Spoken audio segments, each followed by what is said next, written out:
When I opened the door to my house that afternoon, I never imagined my own daughter would be waiting for me, her eyes blazing with fury.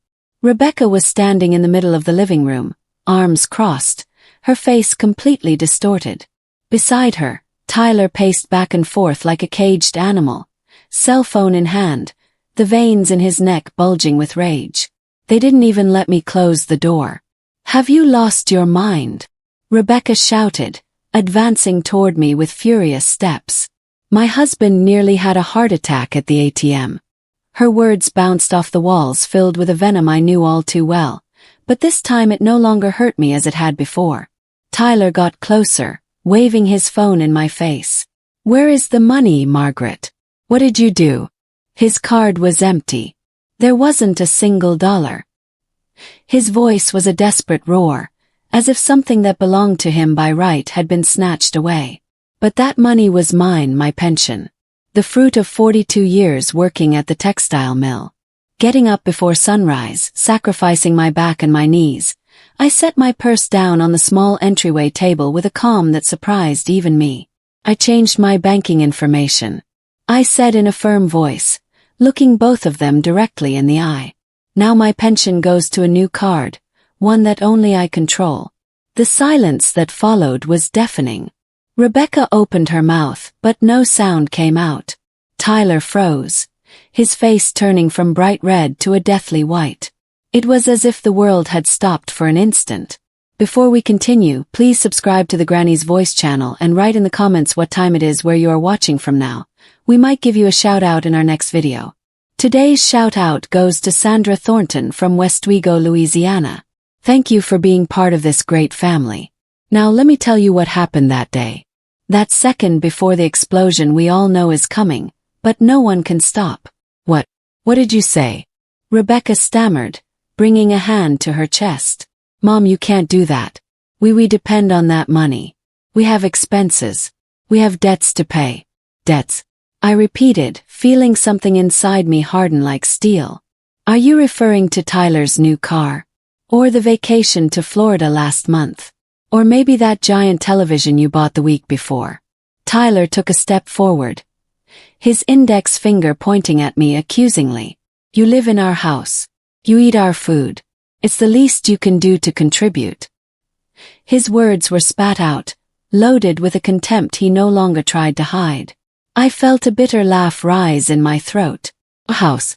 How funny that you call it that now when the property deeds still have my late husband's name and mine on them. This house that we bought with so much effort, brick by brick, sacrifice after sacrifice, is now your house in my son-in-law's vocabulary." "This is my house, Tyler," I said with a voice I didn't recognize as my own, too firm, too sure. "You two came to live here 3 years ago. Remember when you lost your apartment because you couldn't pay the rent?" Rebecca let out a choked cry as if I had slapped her. "I can't believe you're talking to me like this. I'm your daughter, your only daughter. After everything we've done for you, this is how you repay us." Tears began to roll down her cheeks, but they were tears of rage, not sadness. I knew them well. I had seen them so many times when she didn't get what she wanted. "Everything you've done for me." The words came out colder than I intended. "Tell me, Rebecca, what exactly have you done for me?" She stammered, searching the air for arguments. We give you a roof over your head. We take care of you." "Will you take care of me?" I interrupted, feeling decades of silence breaking inside me like a burst dam. "Do you take care of me when you wake me up at 6 o'clock in the morning to make breakfast? When I have to wash your clothes, iron Tyler's shirts, clean the bathroom you dirty? Is that taking care of me?" Tyler slammed his fist against the wall, making the wedding picture that had hung there for 45 years tremble. "You are an ungrateful, selfish old woman. Without us, you'd be rotting in some deadened nursing home." His words should have hurt me. 6 months ago they would have destroyed me. But today, after what I had lived through, after the humiliations I had swallowed in silence, after the night spent crying in my room while they laughed in the living room, spending my $1,500 a month on their whims, those words bounced off me without causing any harm. "Maybe you're right," I said, picking up my purse again. "Maybe I am a selfish old woman, but this selfish old woman just got her freedom back." Rebecca collapsed onto the sofa, The same sofa I had paid for when theirs broke. Her hands trembled as she covered her face. You can't do this to us, Mom. Please. Tyler has medical treatments. Ev, we have financial commitments. You're going to ruin us. I'm going to ruin you, I repeated slowly, letting each word settle in the thick air of the room. Isn't that ironic? For 3 years you have lived off my pension. Every dollar that I earned with my sweat and my effort. And now that I decide that money is mine again, I'm the one who's ruining you. Tyler approached again. But this time there was something different in his eyes. It wasn't just rage anymore. It was fear. Real fear of losing his source of income. His personal ATM that had worked for so long without protest. Margaret, let's be reasonable, he said, trying to soften his tone, but not quite succeeding. We can reach an agreement. You don't have to be so drastic. I looked at this man who had entered my family 7 years ago with his charming smile and his promises to take care of my daughter. The same man who now saw me only as a source of money, as a resource to be exploited until there was nothing left of me. The only agreement we're going to have, I said as I walked toward the stairs leading to my room, is that from today on my money is mine alone. And if that bothers you, well, the door is open. You know where it is. I left them there in the middle of the living room with their mouths open and their plans crumbling. I climbed each step feeling an enormous weight lift from my shoulders. It had taken me 69 years to learn this lesson, that love can't be bought, that real family doesn't exploit you, and that it is never, ever too late to reclaim your dignity. Behind me, I heard Rebecca sobbing and Tyler cursing under his breath. But for the first time in 3 years, those sounds no longer broke my heart. They only reminded me why I had made the most important decision of my life that morning when I walked into the bank and said the words that would change everything. I want to change my banking information. I need a new card, one that no one else can touch. It all began 3 years ago at my husband David's funeral. I remember the smell of white carnations mixed with the aroma of coffee the neighbors had prepared for the guests. I remember Rebecca's hand squeezing mine as I watched the coffin descend, taking with it 45 years of my life, of shared laughter, of quiet breakfasts, of silly arguments and sweet reconciliations. David died of a massive heart attack on a Tuesday morning. He was watering the plants in the garden, those roses he loved so much, when he simply collapsed. By the time the ambulance arrived, it was too late.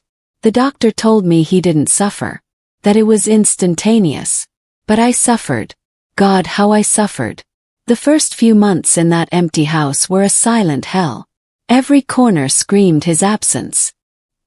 His coffee mug in the cabinet, his slippers by the bed, his toothbrush, which I didn't have the courage to throw away until 6 months later.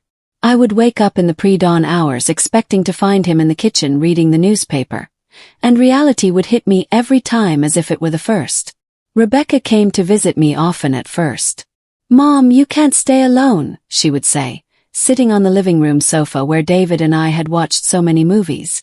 "Come live with us for a while, just until you get back on your feet." Tyler would nod beside her with that smile that seemed genuine to me then, full of filial concern. I resisted for weeks. This house was my sanctuary, the place where I had raised Rebecca, where every wall held a memory, but loneliness weighed on my bones like lead. The nights became eternal. The silence was so thick I could touch it. So finally I accepted. Just for a little while, I told them, until I learned to be alone again. I packed 2 suitcases with the essentials. Clothes, some photos, the green knitted shawl David had given me for our 20th anniversary. I closed the door of my house with a lump in my throat, promising myself I would be back soon. How naive I was. How blind I was. The first few months at Rebecca's house were bearable. She worked at a boutique downtown, and Tyler was supposedly looking for a job after being fired from the insurance company where he worked. I helped with the household chores. Cooked, I cleaned. It made me feel useful, needed. I thought I was contributing to the family while I healed my broken heart. But things began to change subtly. First, it was Tyler who asked to borrow $200 for a course that, according to him, would help him get a job. "I'll pay you back next month, Margaret. Promise." He never paid it back. Then Rebecca needed $300 to pay off a credit card debt. It's an emergency, Mom. If I don't pay, they're going to charge me sky-high interest. I never saw that money back either. First, I didn't mind. They were my family. My only family. If my money could help them, why not? David always said that family came first, that money came and went, but blood ties were eternal. I believe those words as if they were gospel. One day, Tyler came with a proposal. Margaret, I've been thinking. It would be easier if your pension went directly into our account. That way we can manage the household expenses better.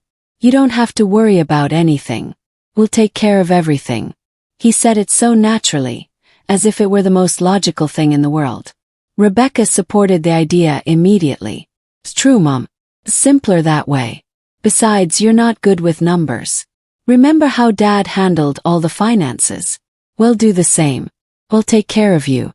Their words sounded reasonable, wrapped in concern and love, or what I believed was love.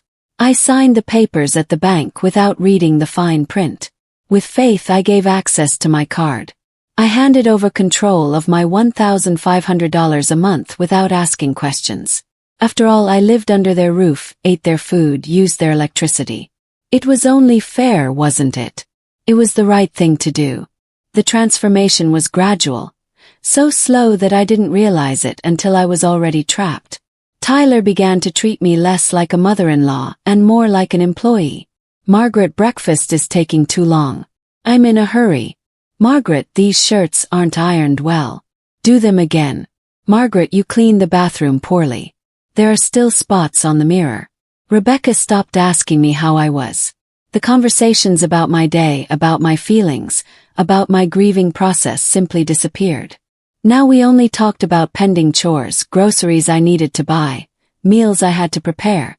I had become a shadow in that house, a useful ghost who cooked, cleaned, and paid bills without complaining.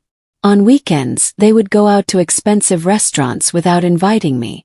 It's just that those places are very noisy. Mom, at your age, you need rest, Rebecca would say while putting on a coral-colored dress that I knew had cost at least $300. Dollars that came from my pension. I would stay home eating leftovers, watching television in the small room they had assigned me at the back of the house. One day, I found a receipt forgotten on the kitchen table. It was from a jewelry store at the most exclusive mall in the city. Tyler had bought Rebecca a gold necklace for $1,200. My heart sank. While I wore the same worn-out clothes from years ago, while I denied myself basic pleasures like a new book or a pastry from the bakery I liked, they were indulging in luxuries with my money. I started to pay more attention.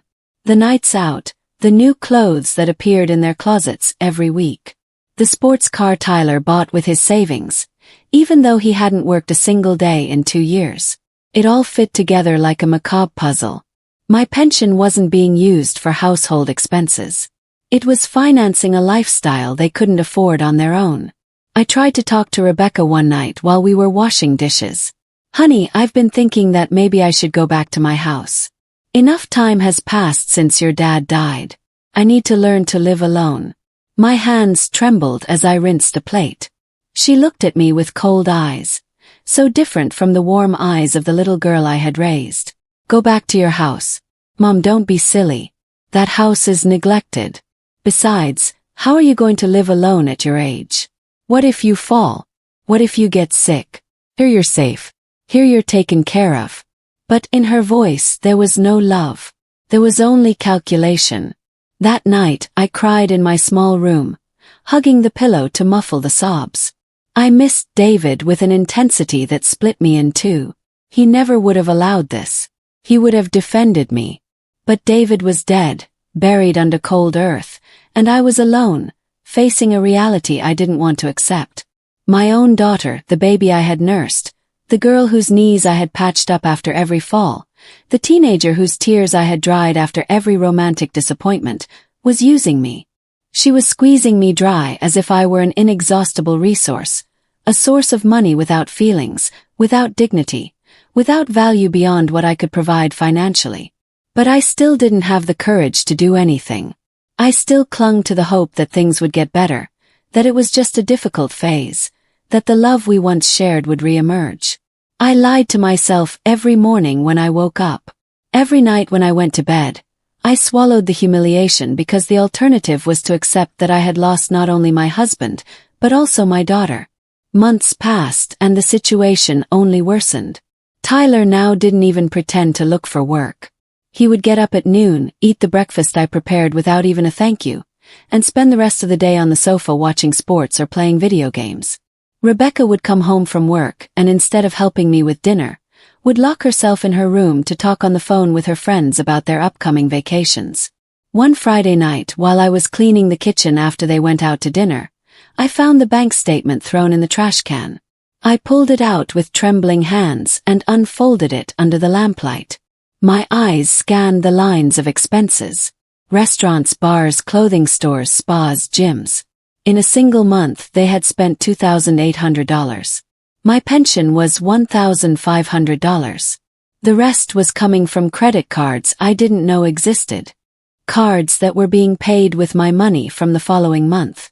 I sat down on the kitchen chair, feeling the world wobble around me. They were drowning in debt, living beyond their means, and using my pension as a bottomless pit to cover their excesses. How much longer could this last? What would happen when I could no longer pay their debts? Would they throw me out on the street like an old rag that was no longer useful?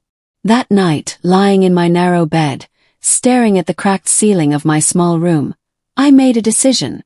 I needed to know exactly what was happening with my money. I needed to understand the magnitude of the problem before I could do anything about it. And above all, I needed to regain even a little of the control I had lost over my own life. The next morning I got up before dawn as always. I made the coffee, set the breakfast table, cooked scrambled eggs and toast, all on autopilot.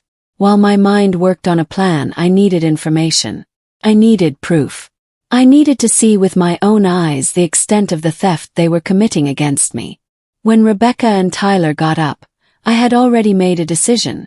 I need to go to the bank today, I announced while pouring coffee.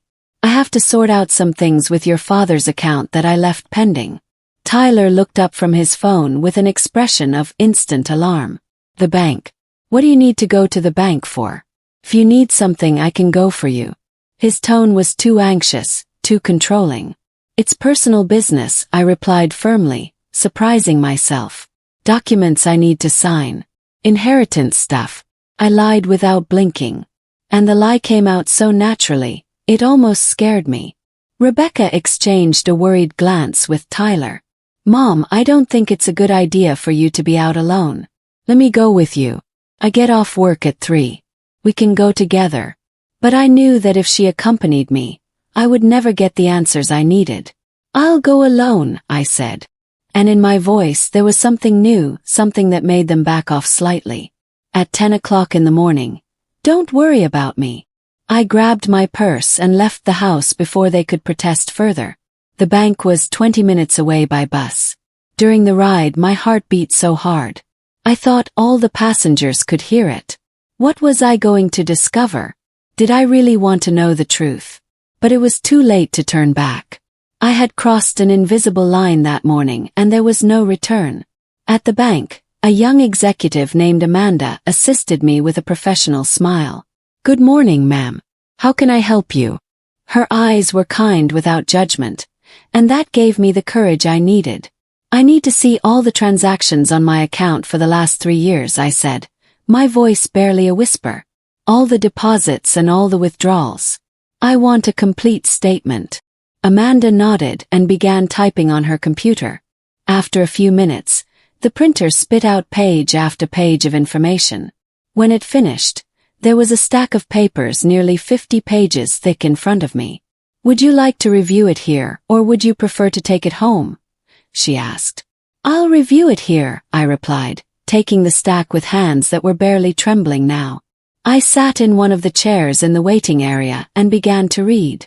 And with every page I turned, I felt my heart grow smaller, harder, colder. The numbers didn't lie. In 3 years they had spent more than $60,000 of my pension. $60,000.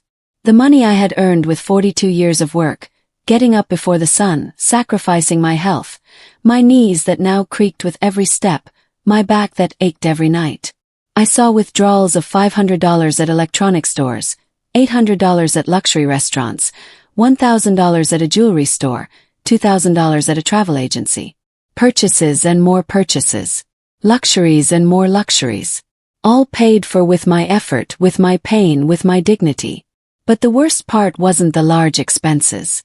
The worst part was the small details that revealed the true nature of their betrayal. Withdrawals of $20 at bars at 2 in the morning, $50 at beauty salons every week, $150 on clothes every month. While I wore the same 3 worn-out dresses I had brought from my house, while I refused to buy the medication for my arthritis because I didn't want to be a burden, they paraded around in new clothes and perfect nails. Amanda approached after an hour, a concerned expression on her face. "Are you all right, ma'am? Can I get you a glass of water?"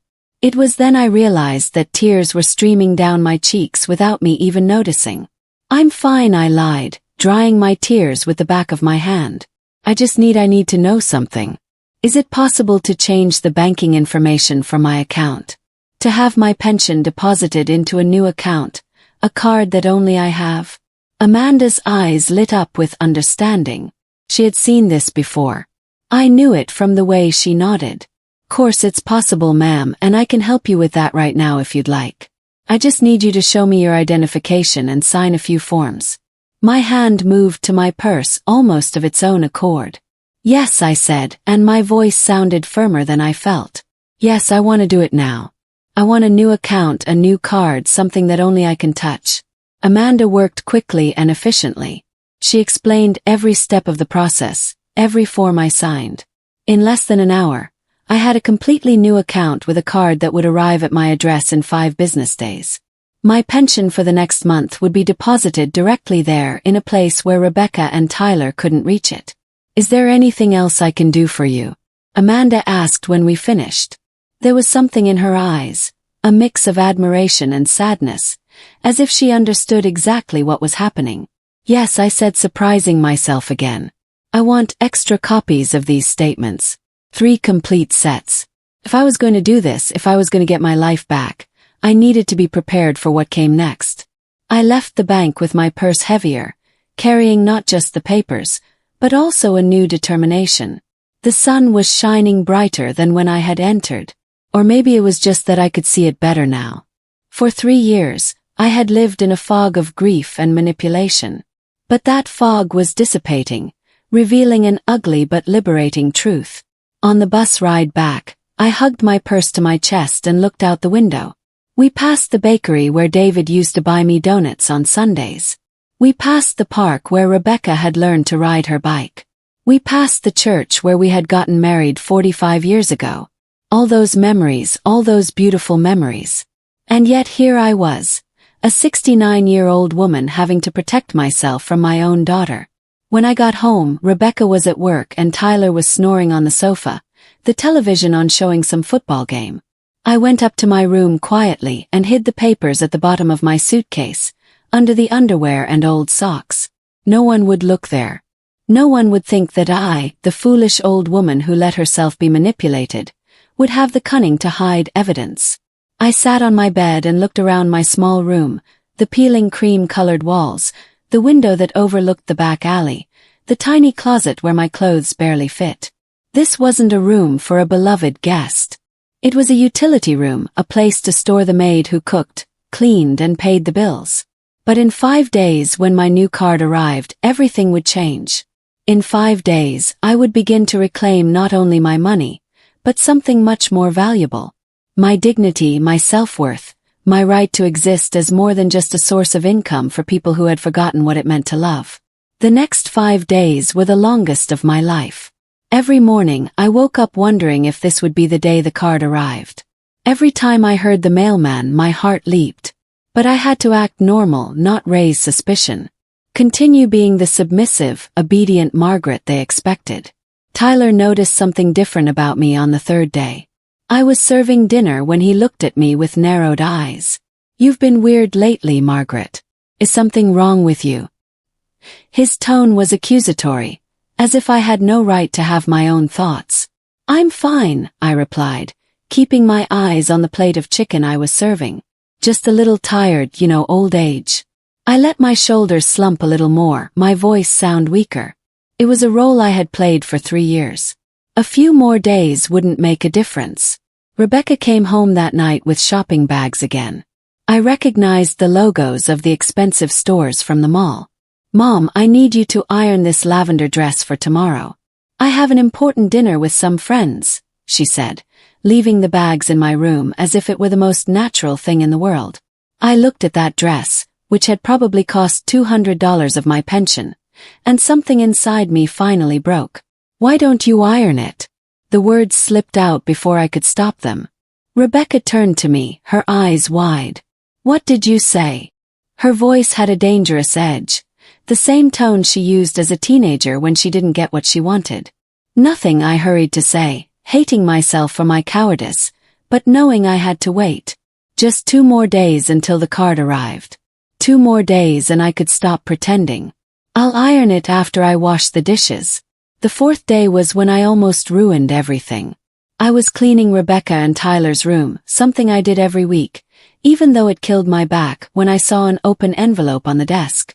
It was a statement for a credit card I didn't recognize.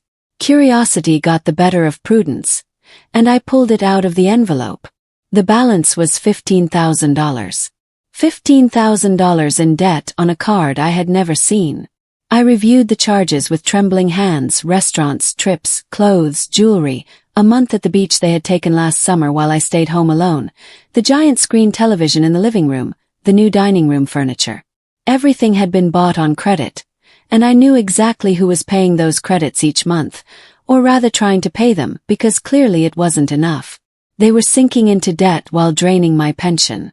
And when my money was no longer enough, what would they do? Would they kick me out? Would they force me to sell my house to pay for their whims? I heard footsteps on the stairs and quickly put the envelope back where I had found it. Tyler entered the room and found me dusting the nightstand with visibly shaking hands. "What are you doing in here?" he asked suspiciously. "Cleaning," I replied without looking at him. Like every Thursday. He stood in the doorway for a long, uncomfortable moment before grunting something unintelligible and leaving. I left that room with my heart pounding so hard I thought I was going to faint. Had been close, too close. On the 5th day, finally the card arrived. I heard the mailman drop the mail in the mailbox around 11 in the morning. Rebecca was at work, and Tyler had gone out to meet some friends, probably to spend more money they didn't have. I was alone. I ran to the door with an energy I hadn't felt in years. My hand was shaking so much I could barely open the mailbox. There it was, among the bills and junk mail, an official envelope from the bank with my name on it. Just my name, not Rebecca's, not Tyler's. I opened it with clumsy fingers and took out the new card. It was silver, shining in the sunlight, and it felt like freedom in my hands. My name was engraved in elegant letters. Margaret T. Henderson. It wasn't just a card. It was a key to a new life. I put the envelope in my purse and went back inside the house. I had to activate the card, change the PIN, make sure everything worked correctly. I called the number that came in the instructions and followed each step meticulously. When the automated voice confirmed that my card was active and that my next pension deposit would arrive in 2 days, I felt a wave of relief so intense I had to sit down. 2 days. In 2 days, when Tyler tried to withdraw money from the ATM, as he always did on the 1st of the month, there would be nothing. The account would be empty. And then would come the confrontation I had been postponing for 3 years. That night, Rebecca came home in a bad mood. She had had a tough day at the boutique, she said, although I suspected it had more to do with a customer returning something she had bought with my money. "Mom, what's for dinner?" she asked without even saying hello. "Roast chicken and potatoes," I replied, putting the plates on the table. Like always on Thursdays, Tyler arrived shortly after, smelling of beer and with glassy eyes. He sat down at the table without washing his hands and began serving himself without waiting for me to sit. "This chicken is dry," he complained after the first bite. "Can't you cook something decent for once?" Something inside me hardened. I looked at that plate of food I had prepared with ingredients bought with my money on a stove I had paid for in a house that was mine. "If you don't like it," I said in a voice I didn't recognize as my own. You can cook for yourself tomorrow. The silence that followed was absolute.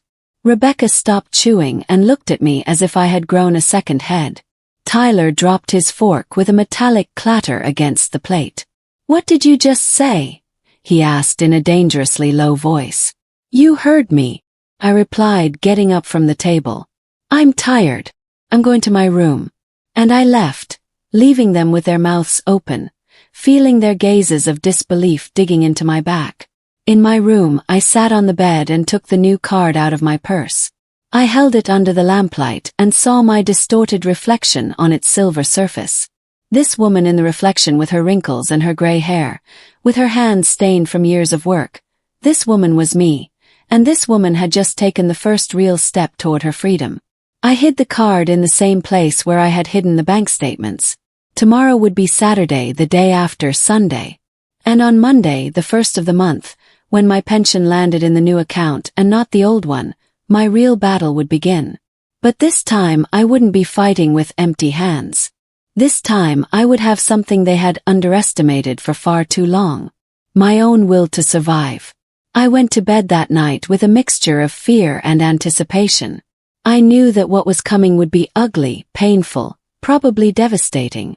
But I also knew that there was no other choice. I had reached the end of a road and the only possible direction was forward toward the light, toward freedom, even if the price was losing the only people I had left in this world. Because in the end, what value did those people have if they only saw me as a means to finance their lives? What kind of love was it that only existed as long as the money flowed? The time had come to find out if there was anything real left under all that greed, or if I had lost my daughter long before I was willing to admit. The weekend passed in a strange tension. Rebecca and Tyler looked at me with suspicion, as if they knew something had changed, but couldn't pinpoint exactly what. I continued with my usual routine, cooking, cleaning, washing their clothes. But there was a subtle difference in how I did it. I no longer apologized for everything. I no longer bowed my head when Tyler grumbled his complaints. On Sunday night, while I was preparing dinner, I heard Tyler talking on the phone in the living room. His voice was tense, nervous. "I'm telling you I need that loan by tomorrow." "Yeah, I know. Look, my mother-in-law helps us out every month, but there's a delay this time. Just a few days." He lied with such naturalness, it sickened me. He was already looking for other ways to get money, anticipating problems he didn't even know were coming. I barely slept that night.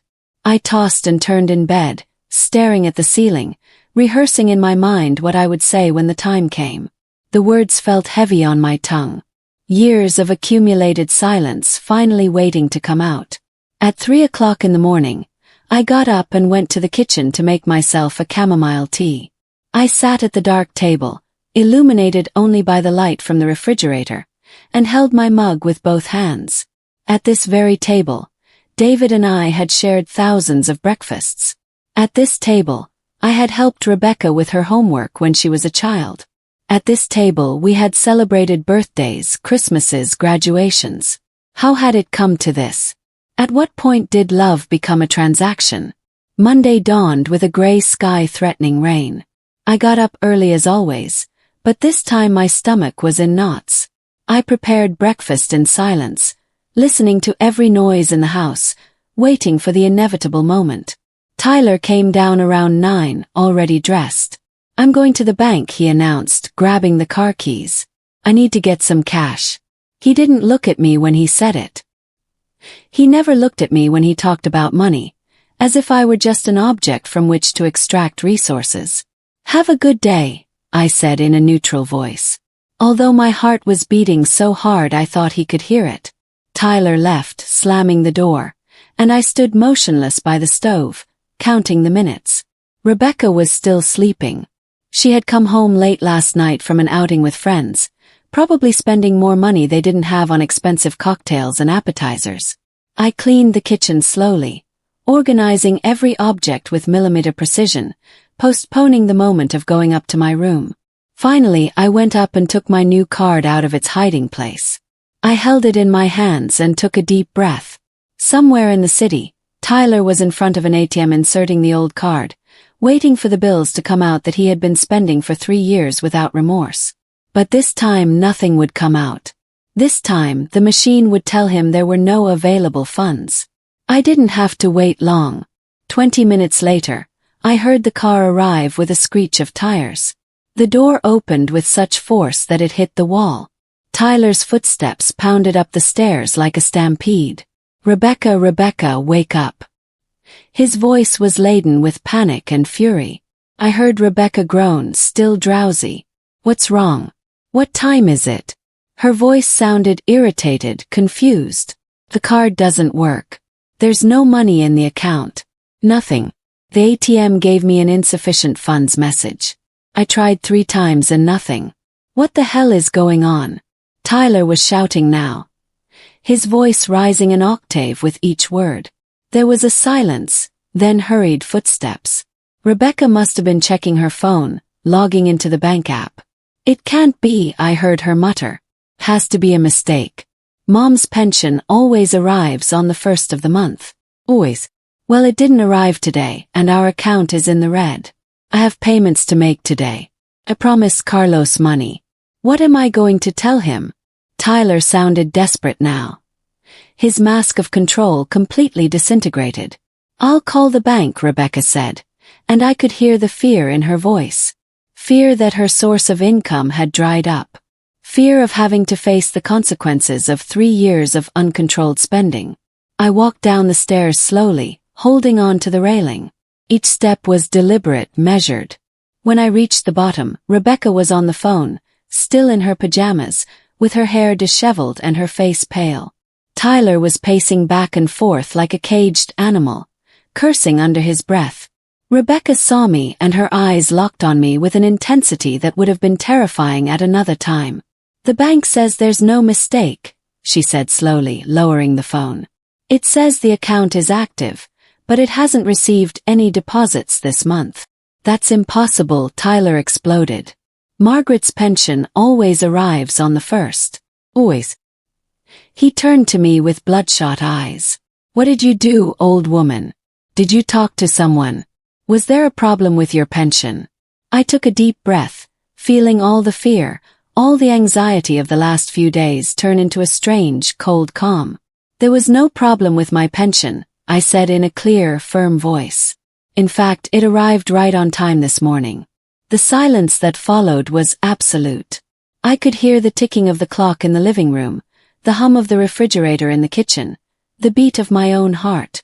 "What?" Rebecca was the first to speak, her voice barely a whisper. "What do you mean it arrived?" "I mean exactly that," I replied, maintaining my upright posture even though my knees were trembling.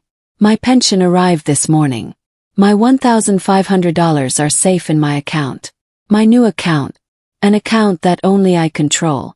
Tyler took a step toward me, his fists clenched. "What did you do?" His voice was a low, dangerous growl. "You changed the account." "When?" "Why?" "A week ago," I said, and there was something liberating in finally telling the truth. "I went to the bank, opened a new account, and changed the information so my pension would be deposited there, where no one else can touch it." Rebecca brought her hands to her mouth. Tears began to roll down her cheeks, but they weren't tears of sadness. They were tears of rage and panic. "Mom, you can't do that. That money. We depend on that money. How are we going to pay the bills? How are we going to eat?" I looked her in the eyes. My daughter, the child I had held in my arms, whom I had comforted during nightmares, whom I had applauded at every achievement. The same way I had to manage for 42 years before I retired, I said in a firm voice. "By working," Tyler exploded. "You are selfish, an ungrateful old woman. You lived under our roof. You ate our food. We gave you everything." He came so close I could see the veins throbbing in his neck. "Your roof," I repeated, and now my voice rose too.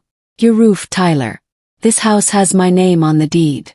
This house that David and I bought 35 years ago. You came to live here because you had nowhere else to go. And instead of thanking me, you turned me into your maid and your ATM." I pulled the stack of papers from my purse that I had saved, the statements I had printed at the bank. I dropped them on the dining room table with a dull thud. You want to talk about numbers? Let's talk. In 3 years you have spent $60,000 of my pension. $60,000 that I earned with my sweat, with my blood, with my ruined health. Rebecca approached the papers with trembling hands. Her eyes scanned the pages, and I saw her face go from red to white. Mom, you what? I interrupted. Did you think I would never find out? Or did you think I was too stupid, too old, too broken by David's death to defend myself? My voice cracked slightly on my husband's name, but I recovered quickly. Did you think you could just keep squeezing me until there was nothing left of me? Tyler snatched the papers from Rebecca's hands and began to leaf through them frantically. I saw his eyes move from left to right, recognizing every charge, every excessive expense, every luxury they had allowed themselves with my money. His face went through a series of expressions. Surprise, shame for a brief second, and then pure rage. This doesn't prove anything, he said finally, though his voice had lost its conviction. These are normal household expenses. Food, utilities, maintenance.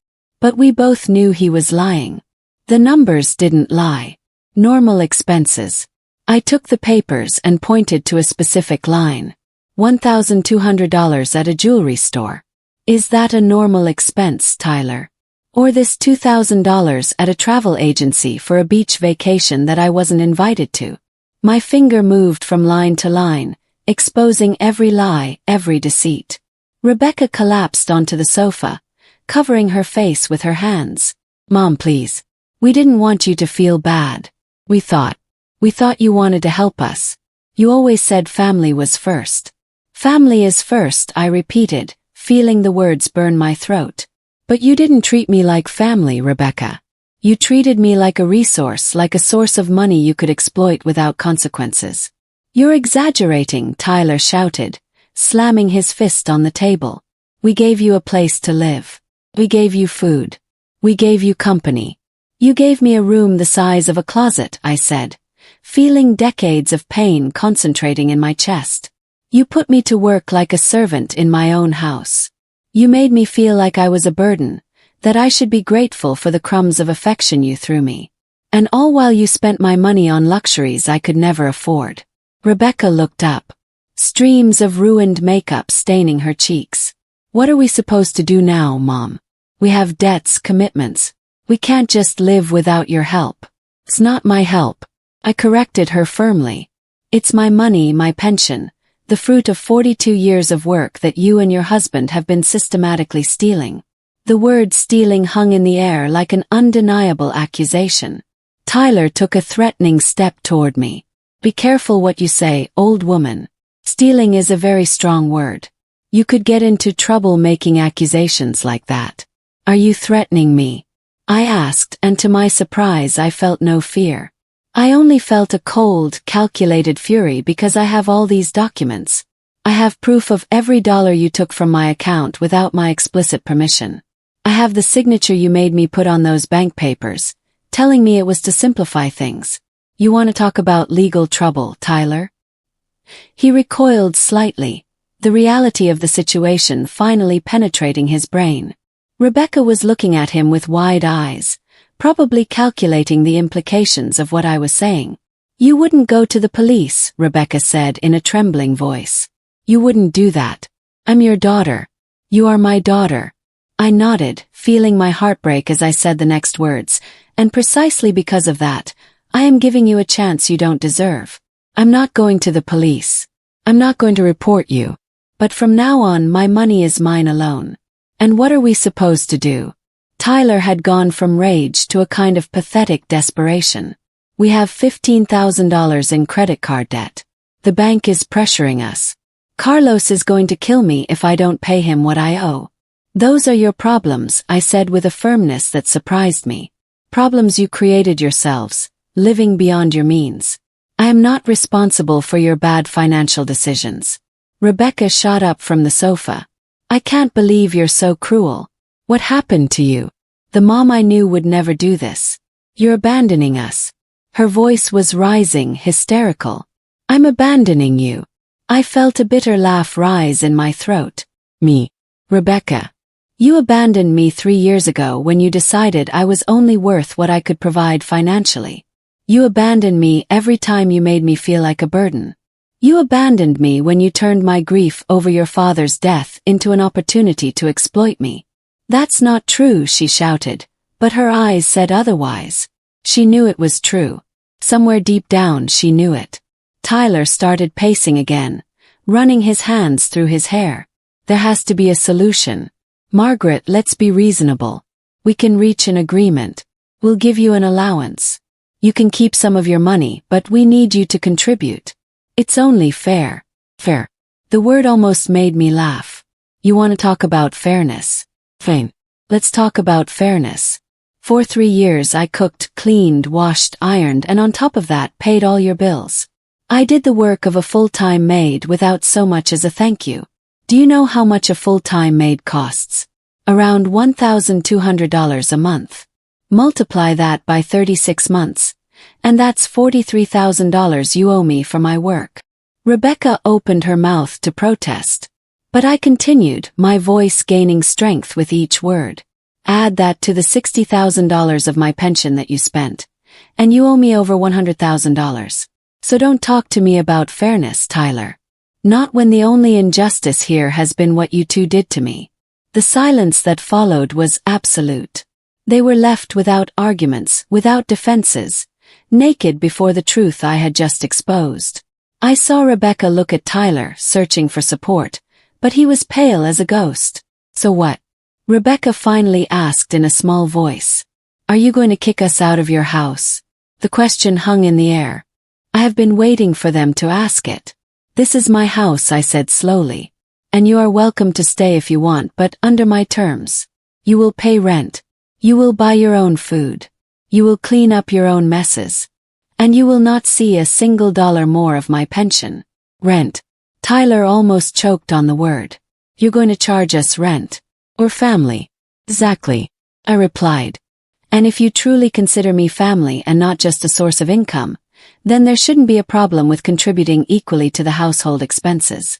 Rebecca started sobbing again, but this time the sobs sounded different, less manipulative, more genuine. Mom, we can't pay rent. We can barely pay our debts. Then I suggest Tyler get a job, I said, not softening my words. Or that you get a better one, or that you sell that sports car you bought last year. There are solutions, Rebecca. It's just that none of those solutions are me. Tyler looked at me with pure hatred. You are a bitter, selfish old woman. Your husband would be ashamed of you. The mention of David hit me like a physical punch. For a moment, the pain was so intense I almost recoiled. But then I thought of David, of the man he had been, of his values, of his integrity. And I knew exactly what he would have thought of this situation. David would have been ashamed, I said, my voice trembling but firm. But of you, of how you treated his wife, of how you took advantage of her grief, of how you turned her into a slave in her own home. David never would have allowed this. I turned around and started to climb the stairs to my room. You have until the end of the month to decide, I said without looking back. Either you pay $800 in rent and start behaving like respectful tenants, or you find another place to live. Behind me, I heard Rebecca collapse into sobs and Tyler curse under his breath. I heard the sound of papers being thrown and something shattering against the floor. But I kept walking step by step until I reached my small room and closed the door behind me. I sat on my bed, shaking from head to toe. I had done it. I had finally done it. I had spoken all the truths I had been holding back for 3 years.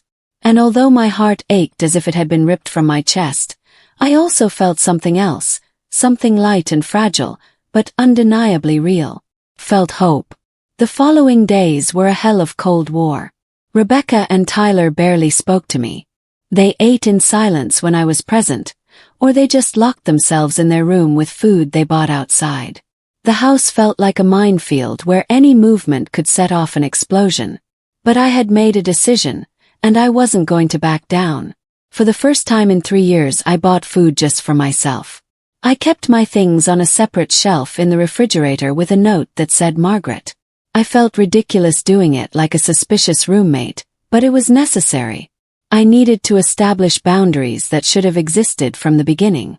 On the third day after the confrontation, I heard Rebecca crying in her room. My maternal instinct urged me to go up to comfort her, to fix things as I had always done. But I forced myself to stay seated in the kitchen, sipping my tea, reminding myself that comforting her now would be surrendering. It would be returning to the same old pattern where I gave in, and they won. Tyler tried a different tactic on the fourth day. He came into the kitchen where I was making my lunch and sat at the table with a contrite expression. "Margaret, we need to talk," he said in a tone that I suppose was meant to sound conciliatory. "Talk," I replied without stopping my vegetable chopping from my salad. "Look, I know things got out of control," I admitted, "but we're family. We should be able to resolve this in a civilized way." His words sounded rehearsed, as if he had practiced them in front of the mirror. "I am being civilized," I said, turning to look at him. "I gave you clear options.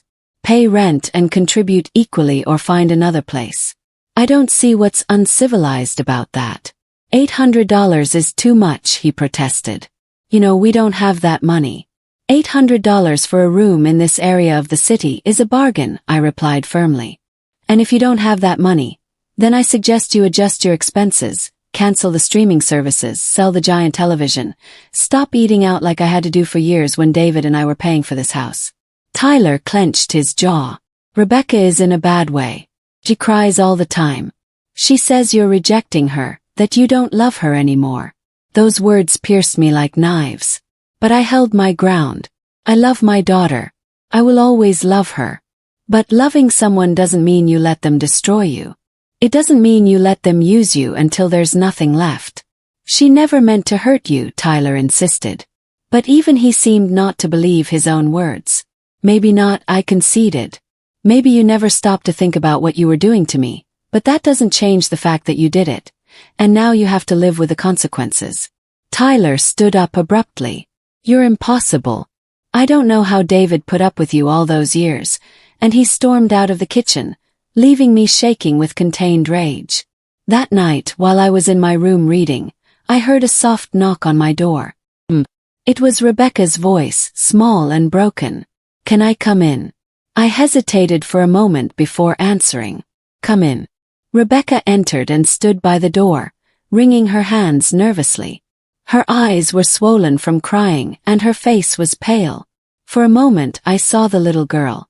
She had been scared and vulnerable, and my heart softened dangerously. "What do you need?" I asked, keeping my voice neutral. "I wanted to apologize," she said, and the tears began to roll down her cheeks. "You're right about everything, Tyler and I. We took advantage of you. We used you. And I'm so sorry, Mom. I'm really truly sorry." I wanted to believe her. God, how I wanted to believe her. But there was something in the way she avoided my gaze. Something in the tone of her voice that made me doubt. "Are you sorry because you recognize it was wrong?" I asked softly. "Or are you sorry because now there are consequences?" Rebecca let out a sob. "Does it matter? I'm saying I'm sorry. Isn't that enough?" "No," I replied. And the word came out harder than I intended. "It's not enough because I've seen this pattern before, Rebecca. Since you were a child, you'd do something wrong, you'd cry, you'd apologize, and everything would go back to normal. But this time it can't be like that. This time apologies aren't enough. Then what do you want from me?" Her voice rose, frustration replacing the sadness. "What do I have to do for you to forgive me?" "I want you to change," I said simply. "I want Tyler to get a job. I want you to take responsibility for your debts. I want you to treat me like a person, not an ATM. And I want that if you're going to live in my house, you contribute like responsible adults." "You're asking too much," Rebecca exploded. "We can't do all of that overnight." "I'm not asking you to do it overnight," I replied calmly. "You have until the end of the month. That's 3 weeks. Enough time for Tyler to find at least a temporary job.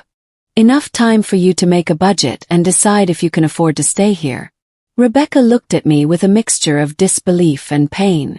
"And if we can't, would you really kick us out onto the street? Your own daughter. If you can't pay $800 in rent here," I said, feeling my voice break, Then you need to find a cheaper place, a small apartment, a room in a shared house. There are options, Rebecca. It's just that none of those options include living off my pension. She stood there for a long moment, looking at me as if I were a stranger. And I suppose in a way I was. I was no longer the submissive mother she had known. I was no longer the woman who swallowed pain and humiliation to keep the peace.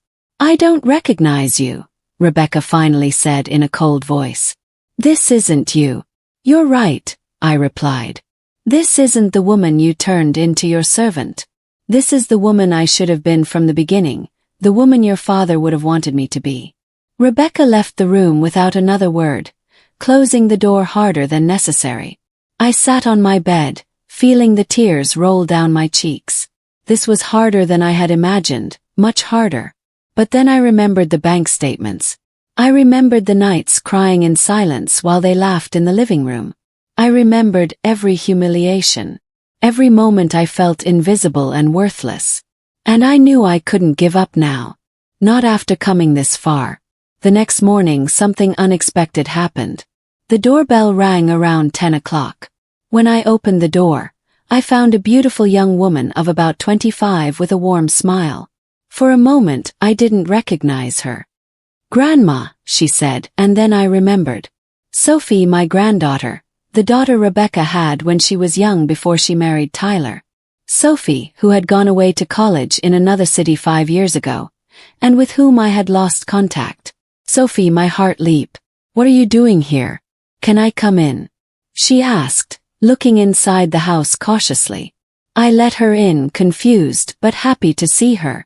We sat in the living room and Sophie took my hands in hers. "Grandma, I need to talk to you about something important," she said seriously. "And Mom can't know I'm here." My heart began to beat faster. "What's wrong, honey?" Sophie took a deep breath. "Grandma, I've been talking to Dorothy, your friend from your old apartment building. She told me you haven't been to visit her in 3 years. I got worried and started looking into it." She paused, her eyes full of concern. "Grandma, what's been happening to you?" And then, for the first time since it all began, I broke down. I told Sophie everything. Every painful detail, every humiliation, every stolen dollar. She listened to me in silence, squeezing my hands, and I saw her eyes fill with tears. I knew something was wrong. She said when I finished, "Mom always made excuses when I asked about you. She said you were busy. You were tired. You didn't want to talk. But something didn't add up." She looked me directly in the eyes. "Grandma, you can't stay here. It's not safe. It's not healthy. Where would I go?" I asked, feeling the weight of my age for the first time in days. Sophie smiled. "With me or back to your house or with Dorothy. She said she'd be thrilled to have you. You have options, Grandma. You're not trapped here." Her words were like a light in the darkness. I wasn't alone. I hadn't been alone all this time. There were people who truly cared about me. Not about my money but about me. Sophie's visit changed everything. For the first time in 3 years I felt like I had an ally, someone who saw me as a human being and not a resource. We spent the whole morning talking, planning, rebuilding the relationship that Rebecca had systematically sabotaged with her excuses and lies. "Mom always said you were too tired for visitors," Sophie told me sadly. "That your health was fragile and you needed rest." I believed her. "Grandma, I thought I was protecting you by not bothering you. I was never too tired for you," I told her, squeezing her hands. "Rebecca kept you away from me because she knew you would see what was really happening. You were always more observant, more critical of her decisions." Sophie nodded slowly. "I always had my doubts about Tyler. From the day Mom introduced him to me, I didn't like something about him. The way he talked about money, about success, as if they were the only things that mattered in life." I paused. "Did you know he asked me for money once? 2 years ago. $200 that he said he urgently needed. I had just started working and it was all I had saved." "Did you give it to him?" I asked, although I already knew the answer. "Yes," she admitted with embarrassment. "And he never paid me back. When I reminded him months later, he got angry. He said I was selfish, that family should help each other without expecting anything in return. That's when I started to distance myself. I stopped coming around as often, and Mom didn't do anything to stop it. We were so absorbed in our conversation that we didn't hear Rebecca come down the stairs. Her voice startled us both. "Sophie, what are you doing here?" Sophie stood up slowly, facing her mother with an expression I had never seen on her before. It was disappointment mixed with contained anger. "I came to see my grandmother. Mom, something I should have done a long time ago." Rebecca entered the living room with cautious steps. "I don't understand. I told you Grandma was fine. Why didn't you call me before you came?" "Because Dorothy told me some interesting things," Sophie replied in a firm voice. "About how Grandma hasn't visited her own house in 3 years. About how you stopped answering my calls when I asked about her. About how every time I wanted to visit, you made excuses." Rebecca's face turned pale. "I was just protecting her. Your grandmother has been going through a difficult time since Grandpa died. She needed space. She needed space." Sophie repeated with disbelief. "Or did you need to keep her isolated so no one would see what you and Tyler were doing to her?" Sophie's voice was cold, cutting through the tension in the room like a knife. Rebecca looked at me with eyes full of betrayal. "You told her. Why would you do that to turn her against me?" "I didn't turn her against you," I replied wearily. "You did that yourself with your actions. Sophie came here worried about me, and I told her the truth, something I should have done a long time ago." Tyler appeared at that moment, still in his pajamas, even though it was almost noon. "What's all this shouting?" he asked with irritation. Then he saw Sophie and his expression changed. "Oh, you yes me," Sophie said coldly. "The family member you two prefer to keep away. Now I understand why." "Look, kid," Tyler began in a condescending tone. "You don't understand the whole situation. Your grandmother is confused, mixing things up." "I am not confused," I intervened before Sophie could respond. "And I have all the bank statements to prove every word I said." I got up and went to my room, returning with the copies I had saved. I gave them to Sophie. "Read for yourself." Sophie took the papers and began to review them. I saw her eyes widen with every page, her jaw tighten, her hands begin to tremble slightly. When she finished, she looked at her mother with an expression I had never seen on her face. It was pure disgust. $60,000, she said in a trembling voice. "In 3 years. Mom, how could you? She's your mother. She raised you alone after my biological father left. She worked 2 jobs to give you a good education. And this is how you repay her." "You don't understand," Rebecca said, tears beginning to roll. "We had debts, problems. She wanted to help. She wanted to help. Or you manipulated her into giving you access to her money." Sophie threw the papers on the table. "I saw the charges, Mom. Expensive restaurants, jewelry, vacations, designer clothes. While Grandma lived in a room the size of a closet and wore the same worn-out clothes." Tyler tried to intervene. "Listen, Sophie, this is an adult matter. You don't need to get involved in an adult matter." Sophie turned on him with fury. "Financially exploiting a vulnerable elderly person is an adult matter. Do you know what that's called legally? Elder abuse. It's a crime." The silence that followed was heavy. I saw Rebecca and Tyler exchange panicked glances. Sophie had said out loud what I had been too afraid to admit even to myself. What they had done to me wasn't just immoral. It was illegal. "No one is going to involve the police," Rebecca said quickly. "This is a family misunderstanding. We'll resolve it internally. Like you've been resolving it so far." Sophie asked sarcastically. "Grandma, come with me now. Pack your things. You're coming to my apartment." "Sophie, no," Rebecca protested. "You can't just take her. This is her house." "Exactly," Sophie said. "It's her house, not yours. And I think it's time for Grandma to decide who stays and who goes." All eyes turned to me. It was the moment of truth. The decision that would change everything. I could feel the weight of 3 years of pain, of humiliation, of forced silence pressing on my shoulders. "Sophie is right," I said finally, my voice sounding stronger than I felt. This is my house, the house David and I bought together, the house where we raised Rebecca. And I think it's time for it to truly be my home again. Mom, no. Rebecca whispered. Please don't do this. You have until the end of the month. I continued, ignoring her plea. As I already told you, you can stay if you pay rent and start contributing equally. Or you can find another place. But I am no longer going to be your source of income. Tyler took a step toward me with clenched fists. But Sophie immediately stepped between us. Don't even think about it, she said in a dangerously low voice. Touch her and I swear I'll call the police right now. Tyler backed down, but his gaze was full of hatred. This is your fault, he spat at me. You brought this brat into our business. You destroyed this family. No, I said firmly. You destroyed this family when you decided I was worth more dead than alive. When you looked at me and saw only dollar signs instead of a person. When you turned my grief into your opportunity. Rebecca collapsed on the sofa, sobbing uncontrollably. Part of me wanted to comfort her, to hold her, as I had thousands of times when she was a child. But another part, the new, stronger part that had awakened in the bank 2 weeks ago, held firm. Sophie took my arm gently. Come on, Grandma. Let's go pack some of your things. You'll stay with me this week while we decide on the next steps. I don't need to stay with you, I said, surprising myself. This is my house.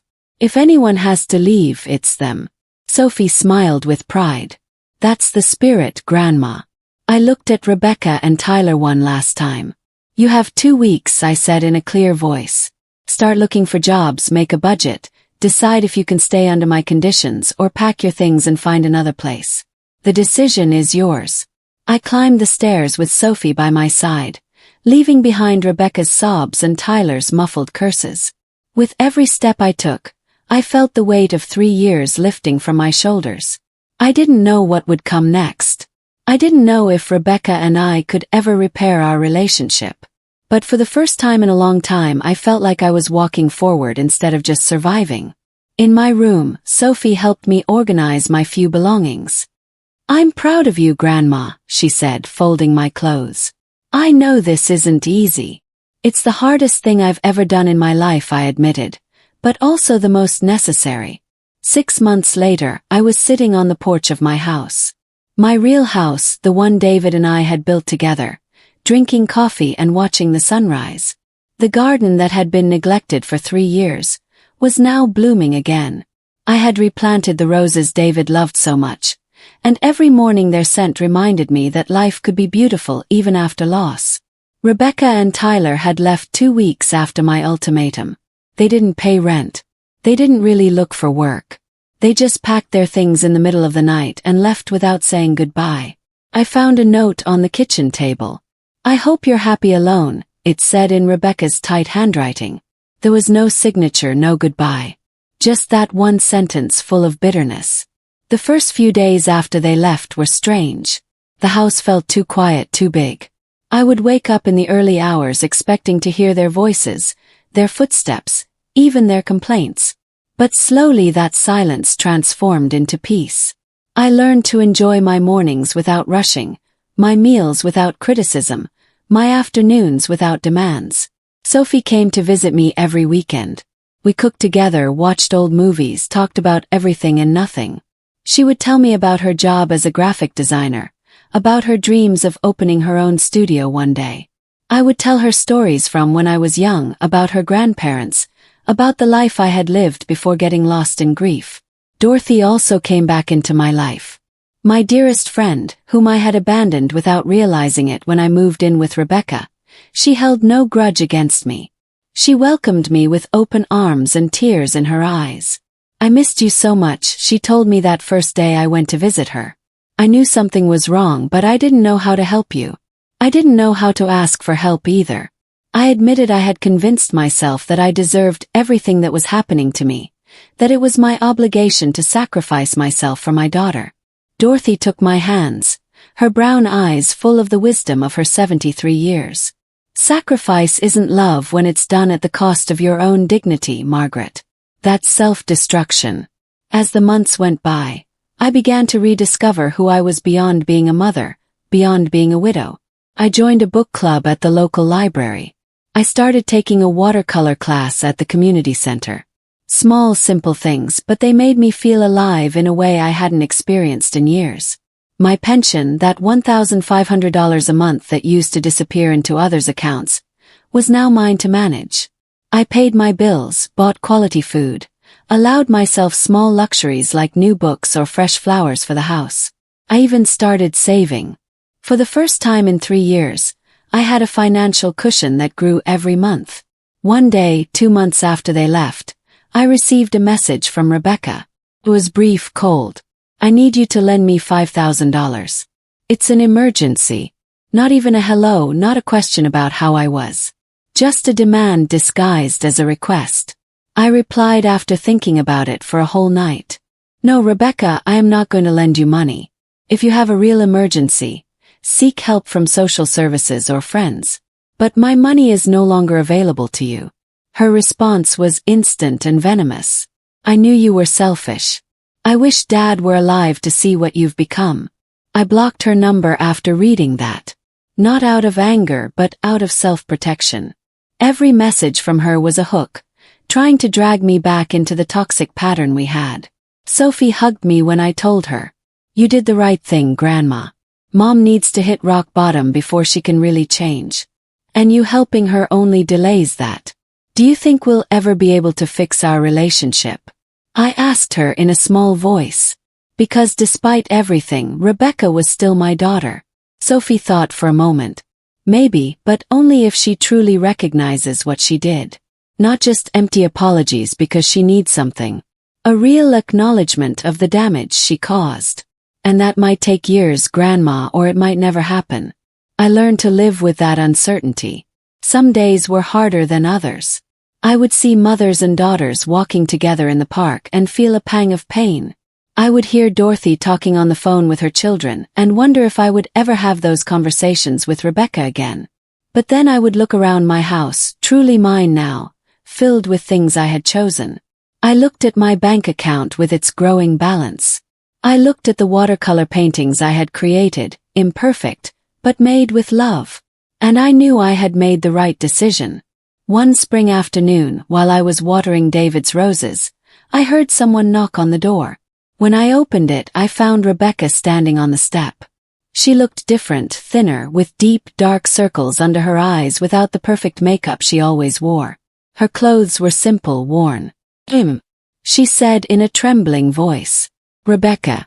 My voice came out colder than I intended, but it was an automatic defense mechanism.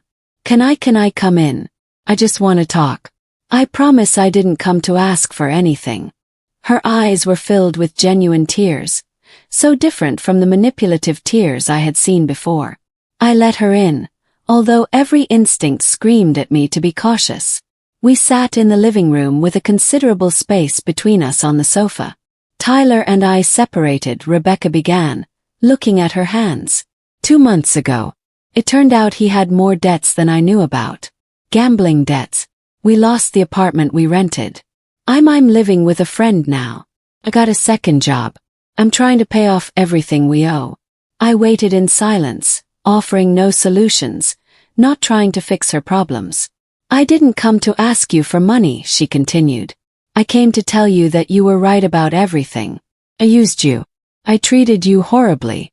I took advantage of your grief over Dad's death and turned you into something you weren't. I took away your dignity. The tears were flowing freely now. And I'm sorry. God, Mom, I'm so sorry. Why now? I asked softly. Why are you coming to tell me this now? Because I hit rock bottom, she admitted. Because I lost everything.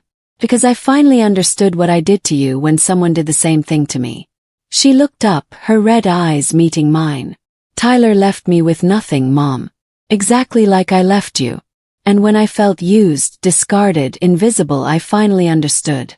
We sat in silence for a long moment.